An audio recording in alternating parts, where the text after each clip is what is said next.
Bismillahirrahmanirrahim. Alhamdulillahilladzi bi ni'matihi tatimmus shalihat. Asyhadu an la ilaha illallah wa asyhadu anna Muhammadan abduhu wa rasuluh alladzi la nabiyya ba'dah. Alhamdulillah, puji dan syukur marilah kita panjatkan kehadirat Allah Subhanahu wa taala yang senantiasa memberikan kenikmatan dan bimbingannya. Tidak lupa salawat dan salam marilah kita limpahkan kepada Nabi Muhammad sallallahu alaihi wasallam, kepada para keluarganya, sahabatnya, tabi'in, itba'ut tabi'in, dan sampailah kepada kita selaku umatnya. Sahabat senja Ramadan yang dirahmati oleh Allah Subhanahu wa taala, tidak terasa kita sudah di penghujung Ramadan tahun ini. Mudah-mudahan segala amal ibadah kita dicatat sebagai amal kebaikan di sisi Allah, dan mudah-mudahan kita mendapatkan malam Lailatul Qadar. Diceritakan dalam riwayat Abdullah bin Muhammad radhiyallahu anhu bahwasannya ia bercerita, ketika dia berada di perbatasan negara Mesir, dia mendapatkan sebuah kemah di padang pasir. Ternyata di dalam kemah tersebut ada seorang laki-laki yang miskin. Dia tidak mempunyai tangan, tidak mempunyai kaki, tidak bisa melihat, sulit mendengar, tetapi dia mempunyai lisan yang selalu bersyukur kepada Allah Subhanahu wa taala. Kemudian dia berkata, "Ya Allah, berikanlah aku ilham untuk selalu bersyukur atas nikmat yang telah Engkau berikan. Dan Engkau sangat memuliakan aku daripada ciptaanmu yang lain." Kemudian Abdullah bin Muhammad pun bertanya, "Nikmat apa yang telah Engkau syukuri?" Kemudian laki-laki itu pun menjawab, "Sesungguhnya, jika Allah tumpahkan lautan, maka aku akan tenggelam. Dan apabila gunung api diberikan, maka aku akan terbakar. Begitupun, jika langit dijatuhkan, maka dia akan menemukanku. Maka aku tidak akan mengatakan apapun kecuali rasa syukur." Kemudian Abdullah bin Muhammad pun bertanya, "Rasa syukur apa?" Kemudian laki-laki itu pun menjawab, "Tidakkah engkau melihat Allah telah memberikan lisan kepadaku yang selalu berzikir dan selalu bersyukur terhadap apa? Nikmat yang telah diberikan olehnya. Dan Allah pun menganugerahkan kepadaku seorang anak laki-laki yang jika waktu sholat, dia selalu menuntunku ke masjid. Dan dia yang selalu menyuapiku jika aku lapar. Tapi sudah 3 hari ini anak laki-lakiku tidak datang ke rumah. Bisakah kamu menolong aku mencarikan anakku?" Kemudian Abdullah bin Muhammad pun menyanggupi perintah dari laki-laki tersebut. Beberapa saat kemudian, Abdullah bin Muhammad pun menemui satu orang jenazah laki-laki di padang pasir yang sedang dikerumuni oleh singa. Kemudian Abdullah bin Muhammad pun kebingungan bagaimana caranya untuk memberitahukan kepada laki-laki tersebut. Akhirnya Abdullah bin Muhammad pun berusaha untuk menghiburnya. "Wahai saudaraku, apakah engkau tahu kisah Nabi Ayub alaihi salam?" Laki-laki itu pun menjawab, "Ya, saya tahu." Kemudian Abdullah bin Muhammad pun berkata lagi, "Nabi Ayub alaihi salam diuji oleh Allah dengan hartanya. Lalu bagaimana keadaannya?" Laki-laki itu pun menjawab, "Ia bersabar."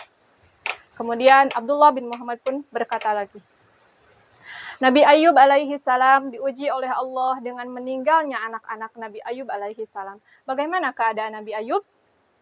Laki-laki itu pun menjawab, "Ia tetap bersabar." Kemudian Abdullah bin Muhammad pun berkata lagi, "Nabi Ayub alaihi salam diuji oleh Allah dengan diberikannya penyakit di sekujur tubuhnya. Bagaimana keadaan beliau?" Laki-laki itu pun menjawab, "Ia tetap bersabar." Kemudian laki-laki itu bertanya, "Lantas sekarang di mana anakku?" "Sesungguhnya aku telah menemukan anakmu di antara gundukan pasir, dan dia telah diterkam dan dimakan oleh binatang buas. Semoga Allah melipat gandakan pahalamu dan dijadikannya engkau seorang yang penyabar." Kemudian laki-laki itu pun berkata, "Alhamdulillah, Allah menganugerahkan kepadaku keturunan yang tidak bermaksiat kepada Allah Subhanahu wa taala." Tidak lama dari itu, laki-laki itu pun meninggal dunia. Abdullah bin Muhammad membaringkannya dan menutupi sekujur tubuhnya dengan jubah beliau. Kemudian datanglah 4 orang laki-laki yang menunggangi kuda. Kemudian bertanya kepada Abdullah bin Muhammad, "Apa yang terjadi denganmu, wahai saudaraku?" Lalu Abdullah bin Muhammad pun menceritakan semua kejadian yang terjadi kepadanya.